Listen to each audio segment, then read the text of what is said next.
ada satu soalan ni. Betul atau salah jawapan budak ini? Okey, budak ini telah jawab 6,890,000.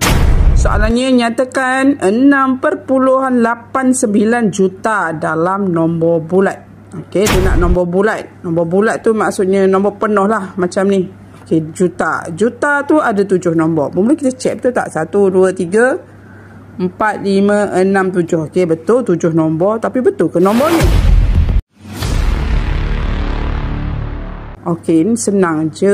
6 ni sebelum titik. So, yang ke depan ni lah.